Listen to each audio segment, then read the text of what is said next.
Hey, hi guys. We are discuss very important topic as compared to the boards. Okay.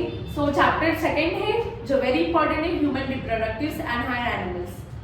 The primary sex organ. First हम discuss करेंगे 1 mark MCQ, then 1 liner, then 2 marks and then 3 marks and last 4 marks. Each and every chapter के हम discuss करेंगे. तो सबसे पहले हम discuss कर रहे हैं chapter number 2.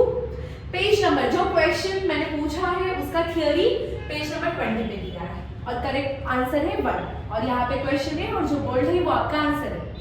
So the primary sex organ in human males we know testis, in female में ओवरी.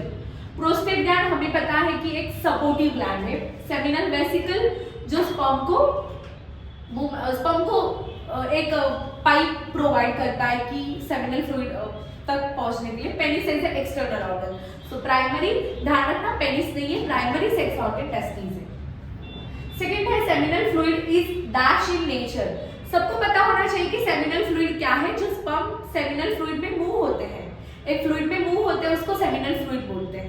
अगर सेमिनल फ्लूइड एसिडिक होगा तो स्पर्म की डेथ हो जाएगी. स्पर्म फर्टिलाइज नहीं कर पाएंगे क्योंकि उनकी जर्नी लॉन्ग है. तो सेमिनल फ्लूइड का ऑलवेज नेचर अल्कलाइन है. हमारे पूरे ह्यूमन बॉडी में एसिडिक नेचर वाला एक ही है, वो स्टमक है. बाकी कोई भी ऑर्गन हमारा एसिडिक नेचर नहीं है, ना एसिडिक मीडियम प्रोवाइड करता है. Okay, so alkaline. Okay, which is the following not a part of the uterus. Uterus एक फीमेल रिप्रोडक्टिव पार्ट है जहाँ पे इम्ब्रियो डेवलप होता है. सो बॉडी है, सर्विक्स है, फंडस है. कॉर्निया इज आई का आउटर लेयर है. तो ये तो इजी है. फंडस में याद रखना इम्प्लांटेशन बेबी होता है. फंडस में क्या होता है, बेबी का इम्प्लांटेशन होता है. ओके, सो ये यूट्रस के पार्ट है. सर्विक्स बहुत सारा नैरो रीजन है हमारे. सर्विक्स हमारे इसका बहुत सारा नैरो रीजन है यूट्रस का, जहां पे so for example this is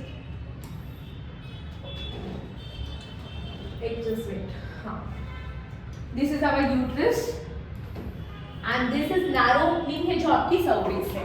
तो ये यूट्रस की बॉडी है. इम्प्लांटेशन ये रीजन में होता है फंडस में. ये आपका फंडस है, ये सर्वाइक्स है. तो कॉर्निया इज आई का पार्ट है. याद रखना सर्वाइक्स वेरी नैरो ओपनिंग है वजाइना और यूट्रस के मिडिल वाले. ठीक है, next menarche menstrual cycle and menopause are controlled by. Menarche means menstrual cycle start होती है प्यूबर्टी एज से आपका 14 ईयर और मेनोपॉज 45 इयर्स में, 40 इयर्स में, 42 इयर्स में मेनोपॉज होता है. So controlled by which hormone.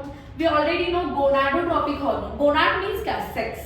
Gonad means sex organ या sex produce, sex cell produce करने वाले गोनाड्स. सो गोनाडोट्रोपिक हार्मोन आपके मेनार्क मेंस्ट्रुअल साइकिल को कंट्रोल करते हैं. ऑप्शन करेक्ट देखना है तो कॉर्टिकोट्रोपिक आपके एडेनल ग्लैंड से निकलते हैं. सोमैटोट्रोपिक आपके ब्रेन से निकलते हैं. सोमैटोट्रोपिक हार्मोन पैंक्रियास पे काम करते हैं और थायरोट्रोपिक हार्मोन आपके थायराइड से निकलते हैं. तो गोनाड का मीनिंग तो है सेक्स सेल. तो मेनार्क और मेंस्ट्रुअल साइकिल एक फीमेल मेंस्ट्रुअल साइकिल है तो सेक्स सेल से आए. नेमेनकन एक माइटोकॉन्ड्रिया का नाम है. वो माइटोकॉन्ड्रिया आपकी स्पर्म में प्रेजेंट रहता है. सो माइटोकॉन्ड्रिया और स्पर्म, वैसे तो हर सेल में माइटोकॉन्ड्रिया रहता है बट जो स्पर्म में माइटोकॉन्ड्रिया है वो सबसे ज्यादा एनर्जेटिक है क्योंकि स्पर्म की जर्नी बहुत लॉन्ग है. एक्रोसोम ऑफ स्पर्म नहीं है. एक्रोसोम आपको पता होना चाहिए स्पर्म का head. Neck of the sperm, हाँ नेक ऑफ द स्पर्म में माइटोकॉन्ड्रिया है, उस माइटोकॉन्ड्रिया का नाम नेमेनकन है. ठीक है, ये नीट के लिए भी क्वेश्चन बहुत इंपॉर्टेंट है क्योंकि पहली बार मिल रहा है.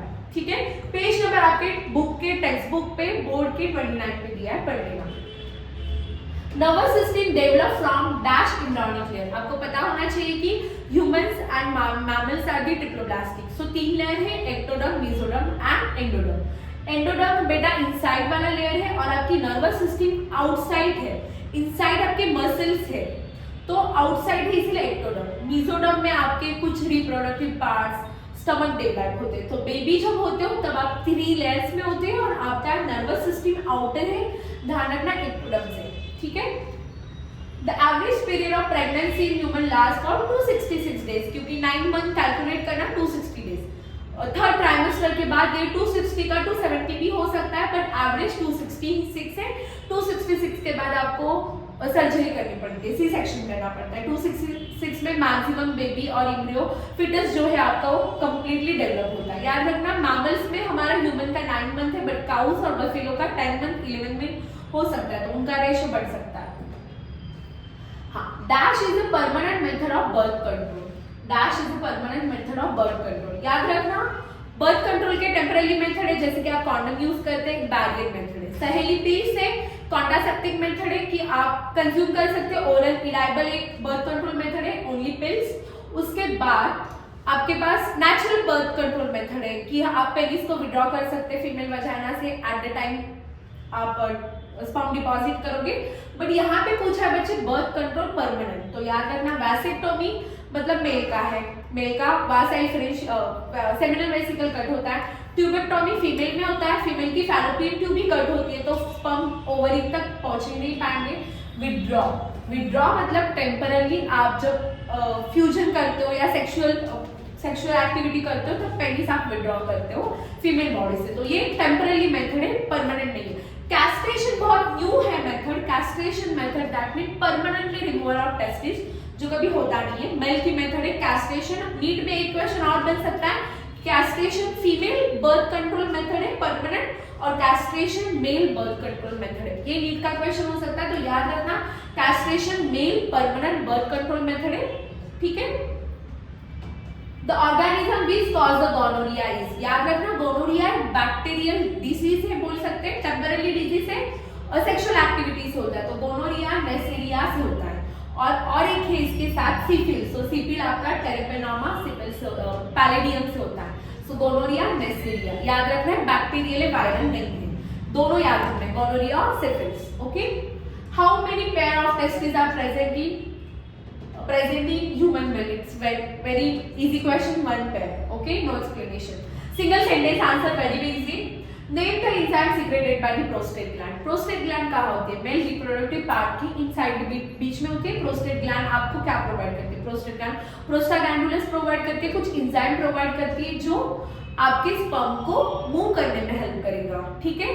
सेमिनल वेसिकल भी स्पर्म को एक एंजाइम देती है, प्रोस्टेट ग्लैंड भी देती है, और एक ग्लैंड है बारथोलिन ग्लैंड, वो भी आपको स्पर्म को एनर्जी देती है। तो प्रोस्टेट ग्लैंड प्रोस्टालिन हाइड्रोगोनालिस नाम का एक एंजाइम प्रोवाइड करता है।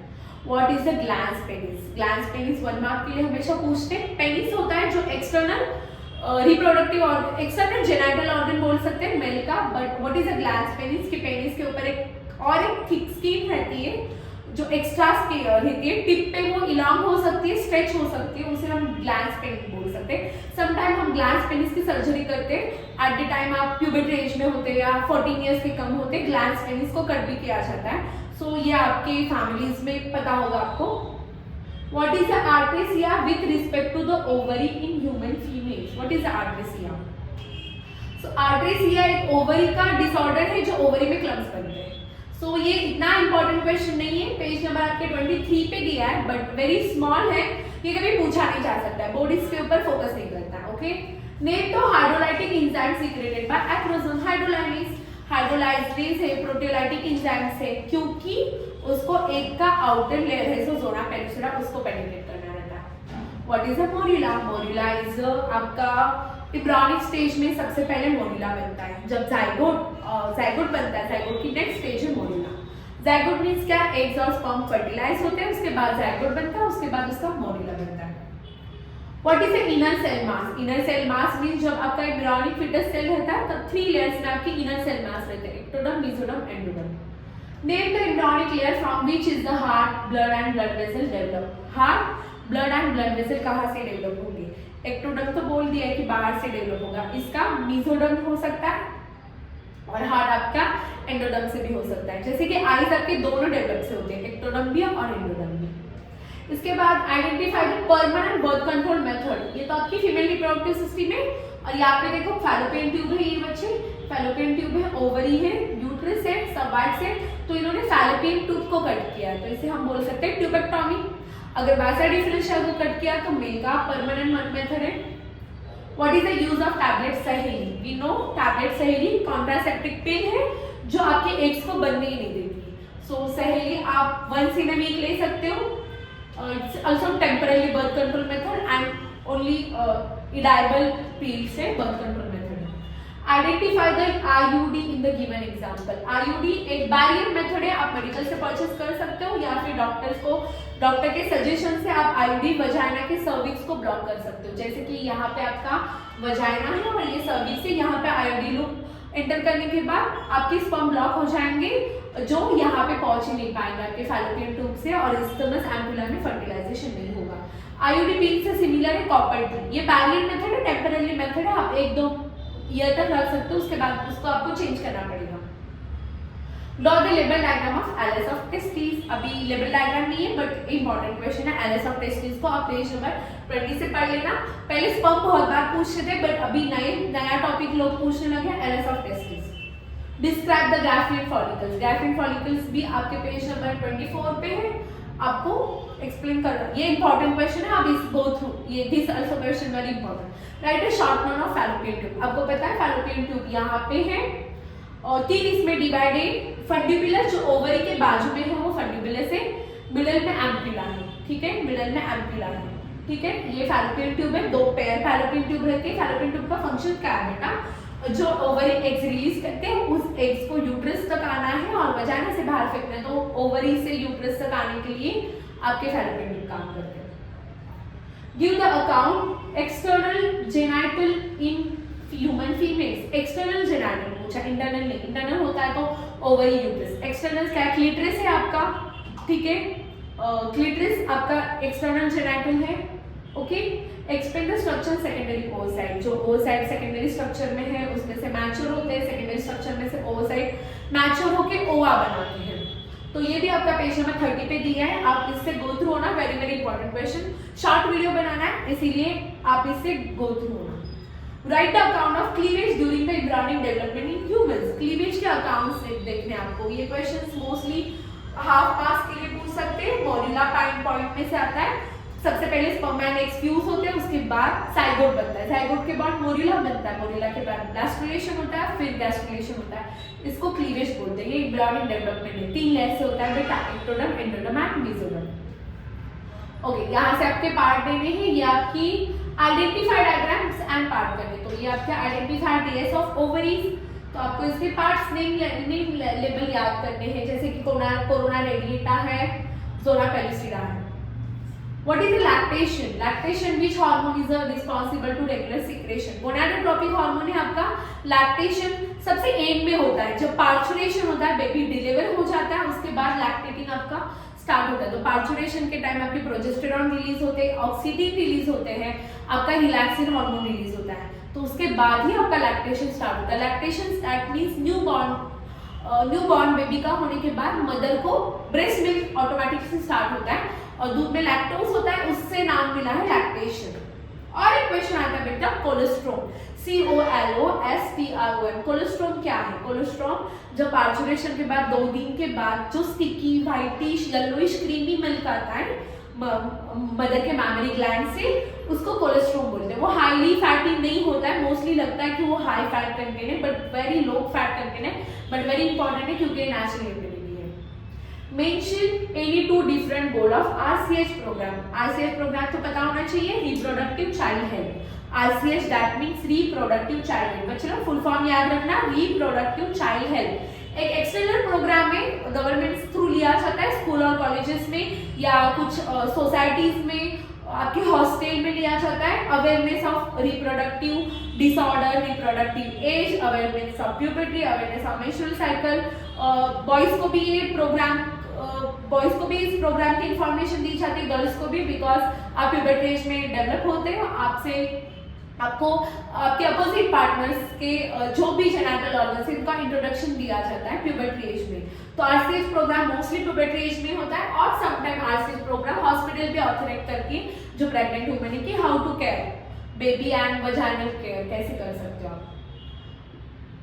Okay, describe the histology testis with the help of label diagram. Testis की हिस्टोलॉजी आपको देखनी है, टेस्टिस को नहीं निकाला, हिस्टोलॉजी को डिस्क्राइब करना है। डिस्क्राइब बोला है तो आपको थ्योरी भी लिखना पड़ेगा कि सेटोली नाम के सेल है, उससे स्पर्म अटैच होते हैं टेस्टिस में, स्पर्म ग्रुप में होते हैं, तो आपको डायग्राम निकाल के डिस्क्राइब करना। ओके, नेम करना आपको पहले ही हो गया। ये वजाइना है, ये नैरो ओपनिंग आपकी सर्विक्स है, ये यूट्रस की बॉडी है, ये आपका फंडस है, ओवरिया, और ये फंडिबुलस फैलोपियन ट्यूब है। तो आपको बच्चे इजीली मार्क्स मिल जाएंगे। Describe the histology structure of human ovary. Diagram not expected. Describe बोला है, उन्होंने लिखा है डायग्राम नॉट एक्सपेक्टेड, क्योंकि उसका हिस्टोलॉजिकल स्ट्रक्चर थोड़ा डिफिकल्ट है। तो describe the histology structure human ovary, आपको जस्ट ओवरी का स्ट्रक्चर बताना है। Okay, explain the structure of human sperm with label diagram, सबको पता है ह्यूमन स्पर्म डायग्राम। और बच्चे लोग ये जानबूझ के ये क्वेश्चन को अटेम्प्ट करना, इसका ऑप्शन क्वेश्चन रहेगा तो भी ह्यूमन स्पर्म को अटेम्प्ट करना बहुत इजी है, टाइम लेस कंज्यूम है और कॉन्फिडेंटली आपको 2 और 3 मार्क्स मिल सकते हैं। और याद रखना एक्सप्लेन द स्ट्रक्चर पूछा तो ह्यूमन स्पर्म की इजीली डायग्राम निकालना और स्ट्रक्चर एक्सप्लेन करने में फोकस करना, जैसे कि आपको उसको माइटोकॉन्ड्रिया दिखाना है, टेल दिखाना है, नेम करना है। ये बहुत इंपॉर्टेंट क्वेश्चन है, हर बार आता है। अगर डिस्क्राइब नहीं पूछा तो क्या करेंगे, स्पर्म की डायग्राम देंगे और आपको नेमिंग करने के लिए बोलेंगे। तो एक ही बार है, स्पर्म बार बार पूछे, एक बार याद ही कर लो। Describe the process of oogenesis in human female. oogenesis, genesis mean बनना, ओके। एरिथ्रोपोएसिस, एरिथ्रोपोएसिस मतलब आरबीसीज बनना, जैसे कि स्पर्मेटोजेनेसिस स्पर्म बनना, तो oogenesis बनते हैं। याद रखना, ओवाइट सेल है तो सेल तो डिवाइड होगी, तो प्रोसेस तो होगी। तो oogenesis आपकी पेज नंबर है 29 to 30 पे, उसमें से चार्ट आपको पढ़ना है। Write the note on implantation, implantation that means after zygote formation, fertilisation के बाद बेबी कहाँ ग्रो होता है, उसके हम इम्प्लांटेशन बोलेंगे। तो नोट ही बनाना है, डायग्राम नहीं करना है, ओके। और oogenesis के लिए थोड़ी सी डायग्राम है कि आपको एग्स बताने हैं, उसमें से कौन सा मैच्योर होता है, माइटोसिस होता है, मियोसिस होता है, उसके बाद उसमें से एक ही प्राइमरी एग्स मैच्योर होता है और उसके बाद वही आपका रिप्रोडक्टिव के लिए काम करेगा। सबके सब तो काम नहीं कर पाएंगे। इम्प्लांटेशन याद रखना फंडस में होता है, एमसीक्यू का भी क्वेश्चन है ये और नीट में भी बहुत बार पूछा जाता है। फर्टिलाइजेशन बच्चे लोग एग्स और स्पर्म फ्यूज होते हैं एम्प्यूला में, जो फैलोपियन ट्यूब का पार्ट है, और इम्प्लांटेशन होता है फंडस में, जो यूट्रस का पार्ट है। तो इम्प्लांटेशन, बेबी इम्प्लांटेशन फंडस में होता है, ओके, जो यूट्रस का पार्ट है। ये एमसीक्यू के लिए भी याद रखना और नोट भी याद रखना। इम्प्लांटेशन होने के बाद ना आपकी यूट्रस से ना 3 मंथ के बाद ना प्लासेंटा अराइज करके बेबी को होल्ड करने के लिए और न्यूट्रिशनल वैल्यू प्रोवाइड करने के लिए, okay. Human pregnancy shows the prominent trimester, 3 trimester में है, फर्स्ट ट्राइमेस्टर, सेकंड और थर्ड ट्राइमेस्टर, 9 मंथ को डिवाइड किया just, okay. What is the morning sickness during the first trimester? Morning sickness क्या है कि वोमिटिंग होना, कुछ खाना नहीं है, ऐसे होता है। क्यों होता है? क्योंकि बेबी जस्ट ग्रो होते रहता है तो आपकी बॉडी का पूरा न्यूट्रिशनल वैल्यू खींच लेता है बेबी, तो उसके बाद आपको क्रेविंग्स होते हैं या मॉर्निंग सिकनेस होते हैं क्योंकि आपके न्यूट्रिशनल बेबी के साथ अटैच हो जाते हैं। Name the hormone secreted by the second trimester. Second trimester में हार्मोन सीक्रेट होते हैं आपके, प्रोजेस्टेरॉन, ऑक्सीटोसिन, रिलैक्सिन, क्योंकि थर्ड ट्राइमेस्टर नियर बाय होगा, उसके टाइम पे आपको सर्विक्स को ओपनिंग करने के लिए कुछ हार्मोन्स काम करते हैं। The organ will secrete hormone in the second trimester. The organ, okay, organ कौन सा है? तो आपके न्यूरोहाइपोफाइसिस से निकलते पिट्यूटरी ग्लैंड के प्रीवियस पार्ट से। Explain the process of parturition. याद रखना parturition एक ऐसी प्रोसेस है जहाँ पे बेबी को डिलीवरी देना। After third trimester parturition start होता है। तो याद रखना पार्चुरेशन जब एक्सप्लेन करोगे तो यहाँ पे कोई डायग्राम तो बन ही नहीं सकता है, बट आपको एक्सप्लेनेशन बहुत अच्छे से करना है कि पार्चुरेशन हर इंसान को पता होना चाहिए कि सर्विक्स ओपनिंग होती है, पार्चुरेशन बेबी डिलीवर होता है, उसके टाइम आपको बहुत सारे हार्मोन्स की जरूरत होती है, जैसे कि प्रोजेस्टेरॉन, एस्ट्रोजन बहुत लो होता है तब टाइम प्रोजेस्टेरॉन हाई होता है। ऑक्सीटिन है और रिलैक्सिन है। रिलैक्सिन हार्मोन, ऑक्सीटिन हार्मोन न्यूरोहाइपोफाइसिस से निकलते हैं, हमारे पिट्यूटरी पार्ट का पोस्टीरियर पार्ट, ठीक है, पिट्यूटरी ग्लैंड का posterior part, but relaxin hormone placenta भी रिमूव करता है और रिलीज करता है क्योंकि प्लासेंटा आपका सर्विस को रिलैक्स करने में हेल्प देता है। कभी कभी आपके ये हार्मोन्स काम नहीं कर पाते और आपको पेन फील करना पड़ता है, बट रिलैक्सिन हार्मोन की जरूरत है, तब इंजेक्शन भी मिलता है रिलैक्सिन हार्मोन का जिससे आपका सर्विस रिलैक्स होता है। It's a very painful. वापस एक क्वेश्चन रिपीट हो रहा है। Explain 3 major achieve goals in RCH reproductive childhood. Easy achieve goal क्या है कि हर प्यूबर्टी एज के स्टूडेंट को, हर प्यूबर्टी एज के चिल्ड्रंस को अवेयरनेस होना चाहिए sexual characteristics, secondary sexual organs, primary sexual organs, opposite gender के सेक्स ऑर्गन्स के बारे में इंफॉर्मेशन होना चाहिए। सेकेंड है कि आप अगर सेक्सुअल एक्टिविटी करते हो तो उसके बाद आपको कौन से डिजीज और कौन से बैक्टीरियल डिजीज हो सकते हैं उसका अवेयरनेस देना है, और प्रेग्नेंट वुमन को क्या केयर करना है, कैसे केयर करना है, इंपॉर्टेंट ऑफ लैक्टेशन, बेबी को लैक्टेशन क्यों करना है, ये आरसीएच प्रोग्राम आपको बताती है। Explain the method, 3 method can be used overcome infertility. What is infertility? हाँ, आपके पास इनफर्टिलिटी है, दैट मीन्स स्पर्म एग्स को कैपेबल नहीं कर पा रहे फर्टिलाइज करने के लिए, तो आप कौन से मेथड यूज करोगे इसको इनफर्टिलिटी। आप स्पर्म की स्पीड बढ़ाने के लिए नेचुरल मेडिसिन यूज करते हो, बट ये भी नहीं होता है तब आप आईवीएफ मेथड करते हो। In vitro fertilisation test tube में करते हो। इन विट्रो स्पर्म और एग्स को ह्यूमन के बॉडी से बाहर निकल जाता है और इन विट्रो पेट्री डिश में फर्टिलाइज करने के बाद वापस इम्प्लांटेशन मदर के यूट्रस में किया जाता है। सो 3 मेथड है, आईवीएफ, जिफ्ट आणि gift, zygote transplantation, grafted follicle transplantation. Okay, अभी ये 4 मार्क्स के लिए आंसर है, ये 3 मार्क्स तक ठीक था। यानी 3 मेथड 1 मार्क्स। 3 मेथड पूछे तो याद रखना 3 मेथड ही लिखना, एक मेथड को ही कंटिन्यू एक्सप्लेन मत करते रहना। Right a count seminal vesicle and bulbourethral glands in male reproductive system. Yes, good question. Her bar male reproductive system पूछते, बट इस टाइम उन्होंने पूछा कि सेमिनल वेसिकल और बल्बोयूरेथ्रल ग्लैंड के फंक्शन पूछे। तो ये दोनों भी मेल है, तो इससे पहले आपको मेल रिप्रोडक्टिव सिस्टम को निकालना पड़ेगा, आपको इजी जाएगा एक्सप्लेन करने, क्योंकि ये बच्चे 4 मार्क के लिए क्वेश्चन है और 21 पेज पे दिया है मेल रिप्रोडक्टिव सिस्टम। याद रखना सेमिनल वेसिकल, सेमिनल वेसिकल क्या होता है, स्पर्म जब टेस्टिस से रिलीज होता है और सेमिनल वेसिकल वहां से डिफरेंट तरह से जाता है। सेमिनल वेसिकल जाने के लिए स्पर्म अकेले रहता है, उसको कोई फ्लूइड नहीं देता, बट जैसे सेमिनल वेसिकल में स्पर्म जाएगा, सेमिनल वेसिकल एक फ्लूइड डिपॉजिट करती है स्पर्म को एनर्जी देने के लिए। उसके बाद स्पर्म जो मूव होता है वो व्हाइट फ्लूइड से ही मूव होता है। सेमिनल वेसिकल एनर्जी देता है, ठीक है। बल्बोयूरेथ्रल ग्लैंड, बल्बोयूरेथ्रल ग्लैंड एक मेल में रहती है, सिमिलर बार्थोलिन ग्लैंड फीमेल में रहती है। बल्बोयूरेथ्रल ग्लैंड मेल में क्या काम करती है, जब स्पर्म जाएगा तो वजाइना फीमेल के एसिडिक नेचर की होगी, तो बल्बल यूरेथ्रल ग्लैंड वजाइना फीमेल के एसिडिक नेचर से होगी, उसके साथ कंपेयर करने के लिए खुद एक स्पर्म को एसिडिक नेचर टेम्परेरी प्रोवाइड करता है और एनर्जी देता है। तो ये दोनों भी आपको एक्सप्लेन करने हैं। पोजीशन याद रखना, सबसे पहले सेमिनल वेसिकल में स्पर्म जाता है, उसके बाद प्रोस्टेट ग्लैंड में जाता है, सबसे लास्ट बल्बोयूरेथ्रल ग्लैंड में जाता है। Okay, explain ovarian cycle with a different phase. Ovarian cycle female की है, तो ओवेरियन साइकिल डिफरेंट फेजेस मतलब आपको मेंस्ट्रुअल साइकिल को एक्सप्लेन करना है कि 0 to 40 डेज में कौन से हार्मोन्स होते हैं, 40 to 28 डेज में कौन से हार्मोन होते हैं। वेरी वेरी इजी है कि आपका जब एस्ट्रोजन हाई होता है, जब एग्स बनते हैं 40 डेज में, तब आपका एस्ट्रोजन हाई होता है, प्रोजेस्टेरॉन लो होता है। जब आपका एग्स रिलीज होता है 14 to 28 डेज में, तब आपकी एस्ट्रोजन लेवल लो होती है और प्रोजेस्टेरॉन की हाई होती है। Okay, and with the help of diagram, तो डायग्राम बहुत इजी है। ओके, इस पे डायग्राम नहीं पूछा। Describe the process spermatogenesis with the help of diagram. पहले हम लोग ने डिस्कस किया what is the genesis, sperm बनना। तो आपके पेज नंबर 20 to 29 पे ये प्रोसेस है, ठीक है, क्योंकि मुझे आपको इंपॉर्टेंस एक्सप्लेन करने हैं। इंपॉर्टेंस एक्सप्लेन करने तो मैं अभी पूरी डायग्राम निकाल के एक्सप्लेन नहीं कर सकती, बट आपको मैं की पॉइंट्स दे सकती हूँ कि आपको इसमें लिखना क्या है, क्योंकि अभी बोर्ड के एग्जाम नजदीक आ रहे हैं, आपने ऑलरेडी क्वेश्चन गो थ्रू हो गए होंगे। Explain the mechanism of fertilisation in human. Yes, fertilisation तो चाहिए, स्पर्म और एग्स कैसे फर्टिलाइज होंगे, तो मैकेनिज्म क्या है, क्यों चाहिए फर्टिलाइजेशन। फर्टिलाइजेशन नहीं होगा तो इवोल्यूशनरी हिस्ट्री पॉसिबल है ही नहीं। तो फर्टिलाइजेशन कैसे होता है, एक तो याद रखना हमारा ह्यूमन का फर्टिलाइजेशन, मैमल का फर्टिलाइजेशन इंटरनल है, क्योंकि हमारे पास स्पर्म बॉडी के अंदर जाके फर्टिलाइज करता है। ऐसे नहीं कि फिश में एक्सटर्नल फर्टिलाइजेशन है, एक फीमेल फिश आती है सी में, कहा तो एक एग्स डिपॉजिट करेगी, उसके बाद में फिश आएगा और स्पर्म को डिपॉजिट करेगा, इसलिए हम बोलेंगे external fertilisation. But insect mammals internal fertilisation करते हैं। कैसे इंटरनल फर्टिलाइजेशन, कि male reproductive part female reproductive के पार्ट के अंदर डिपॉजिशन करता है और बेबी भी ग्रो अंदर होता है, उसके बाद कंप्लीट डेवलप होने के बाद बाहर आता है, इसे हम डायरेक्ट डेवलपमेंट भी बोल सकते हैं। कुछ लोग बाहर आने के बाद डेवलप करते हैं, जैसे कि मुर्गी, आपके बर्ड्स। फर्टिलाइजेशन इंटरनल होता है बट बेबी की डेवलपमेंट आउटसाइड होती है, जैसे कि एग्स वो डिपॉजिट करेंगे उसके बाद डेवलपमेंट होगी।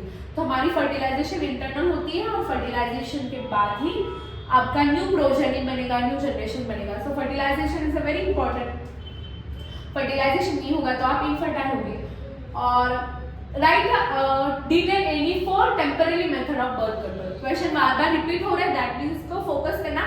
टेम्पररी मेथड, टेम्पररी मेथड क्या है, टेम्पररी मेथड क्या है, नेचुरल इंसेमिनेशन है, जैसे कि आप नेचुरली 14 डेज एग्स बनते हैं तो 14 डेज आप सेक्सुअल कांटेक्ट रख सकते हो। सेकेंड है सहेली पिल, एक टेम्पररी है। कॉन्डम बैरियर मेथड है, आईओडी लूप्स है। उसके बाद सम जेलीज है जो आपके स्पर्म को किल कर देते हैं, तो वजाइनल जेलीज है जो यूज करते हैं। और क्या हो सकता है टेम्पररी मेथड, आप बहुत सारे हैं, जो जितने आपको पता है उन्होंने पूछा है 4।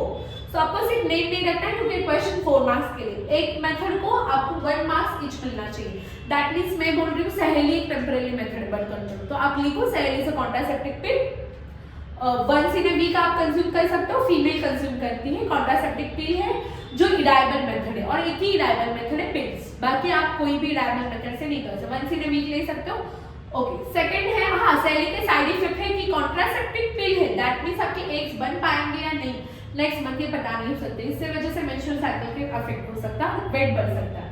सेकंड मेथड है आपकी कॉन्डम। कॉन्डम एक बैरियर मेथड आप परचेस कर सकते हो, सबसे चीप मेथड है, इजी कॉस्ट में मिलता है और इजी कॉस्ट में गवर्नमेंट ने रखा है ताकि सब कॉन्डम यूज करें। ओके, ज्यादा हाई महंगी नहीं है। उसके बाद है कॉपर टी। कॉपर टी और आईयूडी एक सर्विस में फीमेल के फिट किया जाता है, बट इसके थोड़े से साइड इफेक्ट है, आपकी यूरिन पास होती है या आपकी एग्स पास होते हैं। एग्स पास होते तब हमारा acidic nature, alkaline nature chemicals से बने हुए होते हैं, तो कॉपर टी से पास होंगे तो कॉपर टी को फंगस हो सकता है, फंगस लग सकता है या फिर जंग लग सकता है, उसकी वजह से आपकी वजाइना कैंसर हो सकता है। तुरंत नहीं होता है बट कुछ टाइम बाद वजाइनल कैंसर या यूट्रस कैंसर हो सकते हैं, तो उससे अच्छा कॉपर टी और आईडी को अवॉइड करना। ओके ठीक है, और आपको पता है विड्रॉ कैसे कर सकते हैं, तो ये बहुत अच्छा क्वेश्चन है, मैं चलो ऐसे क्वेश्चन अटेम्प्ट किया करो, ठीक है, आपको इजी मार्क्स देते हैं। ओके, इसके बाद चैप्टर 3 स्टार्ट हुआ है मेंडलीव का, जो वेरी वेरी इंपॉर्टेंट है, बट हम लोग नेक्स्ट लेक्चर में डिस्कस करेंगे। अभी तो फिलहाल सेकंड चैप्टर ही इंपॉर्टेंट है, मेंडलीव का चैप्टर नेक्स्ट लेक्चर में डिस्कस करेंगे। Stay connected with us. Okay, thank you.